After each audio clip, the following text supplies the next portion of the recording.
हरी जी नमस्ते। नमस्कार जी। हरी जी, आप इतने समय से, इतने सालों से मधुमक्खी का पालन कर रहे हैं जी और अगर मैं सिंपल शब्दों में आपको पूछूं तो मधुमक्खी का असली शहद बनाने की पूरी जो प्रक्रिया है वो कैसे होती है, जो एकदम सिंपल में हमारे जो व्यूअर्स हैं समझे। शहद देखो जी, दो प्रकार का होता है। एक होता है फ्लोरल हनी, पुष्पीय शहद जिसे हम हिंदी में कहते हैं। दूसरा होता है हनी ड्यू शहद, जो पत्तियों से या पेड़ के तनों से निकलता है। जो सबसे बढ़िया शहद है मल्टी फ्लोरा हनी है, बहुपुष्पीय शहद जिसे हम कहेंगे जी। ये बसंत ऋतु से लेकर के आपके यानी कि हम कहेंगे कि फरवरी से लेकर के जून के महीने तक मिलता है। ये विभिन्न रंगों में मिल सकता है आपको, white colour, yellow colour, red colour, black colour, कई कलरों में पाया जाता है। ओके। तो मधुमक्खी जो फूलों पर जाती है वहाँ से रस इकट्ठा करती है, उसको अपने पेट में पचा कर एंजाइम मिला करके उसको अपने छत्ते में उड़ेलती है, यानी एक प्रकार से उल्टी कर देती है जी जो उसको प्रोसेस करने के बाद फिर वो पूरी तरह से सील्ड कर देती है। जी। तो सील्ड हनी जो होता है वो सबसे शुद्ध शहद माना जाता है। परफेक्ट। जैसे कि आपने बात की कि अलग अलग टाइप ऑफ हनी है, लेकिन इसमें क्या कोई सीजन, जैसे अभी आपने बोला कृषि ऋतु, अपने बसंत ऋतु, वसंत ऋतु, तो ऐसे मल्टीपल सीजन है। मैंने सुना है कि 3-4 समय साल में हनी बनता है। जी जी हाँ। इस समय जो है हमारा फरवरी से शुरू हो जाता है शहद का उत्पादन होना। सबसे पहले सफ़ेद फूल खिलते हैं, हिसालू है, पहाड़ में जो हिसालू पाया जाता है उसका शहद खिलता है जो सफ़ेद निकलता है। उसके बाद किलमोड़ा जो औषधि पौधा है उसका पीला शहद निकलता है। उसके बाद जामुन आदि खिलते हैं जिसका रंग गहरा लाल रंग का होता है। इसके बाद जो बरसात में पैदा होता है जुलाई अगस्त में, वो काले रंग का होता है, कड़वा शहद, बिटर हनी जिसे कहते हैं, कड़वा शहद निकलता है। इसके बाद जो अक्टूबर नवंबर में निकलता है वो क्रीम हनी, जो यहाँ पर बटर ट्री होता है, चूरा जिसे कहते हैं, उसका शहद निकलता है, वो क्रीम हनी या कार्तिकी शहद ये भी हम उसको कहते हैं। वाह।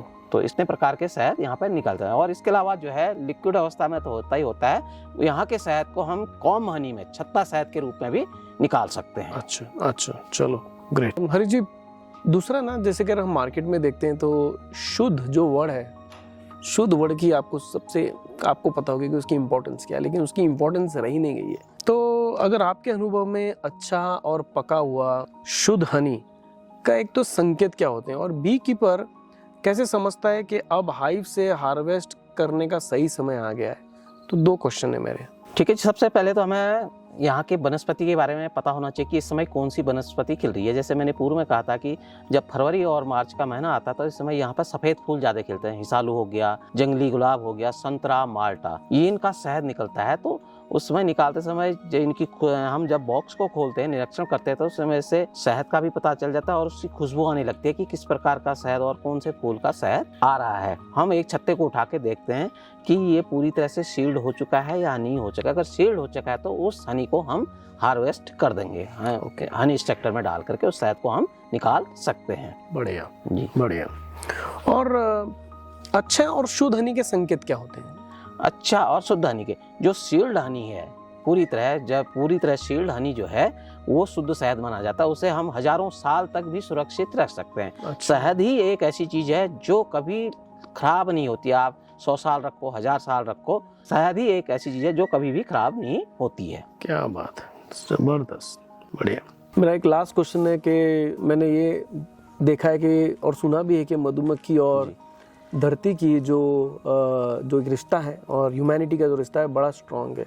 मैं आपको ये पूछना चाहता हूँ कि हरी जी, कि अगर धरती से मधुमक्खियाँ अगर निकल जाए तो इस पे हमारे एग्रीकल्चर या प्रकृति पे इसका क्या असर होगा? जी, मैंने कहीं सुना भी था, पढ़ा भी था कि एक आइंस्टीन नाम के वैज्ञानिक थे, उन्होंने कहा था अगर इस धरती से मधुमक्खियां या इंसेक्ट जो भी परागणकर्ता कीट खत्म हो जाएंगे तो 4 साल बाद ये धरती प्राणीहीन हो जाएगी। करेक्ट। तो आप समझ सकते हैं कि मधुमक्खियों का हमारे जीवन पर कितना प्रभाव पड़ सकता है। अगर मधुमक्खियां नहीं होंगी तो परागण नहीं होगा, परागण नहीं होगा तो उससे फल नहीं बनेगा, फल नहीं बनेगा तो बीज ही नहीं बनेगा, बीज नहीं बनेगा तो बोएंगे क्या, बोएंगे ही नहीं तो पैदा क्या होगा, पैदा ही नहीं होगा तो खाएंगे क्या, खाएंगे ही नहीं तो जिएंगे कब तक। एक दिन तक पृथ्वी का अस्तित्व खत्म ही होना है। जी जी। तो मधुमक्खियां जो है हमारे लिए बहुत महत्वपूर्ण है।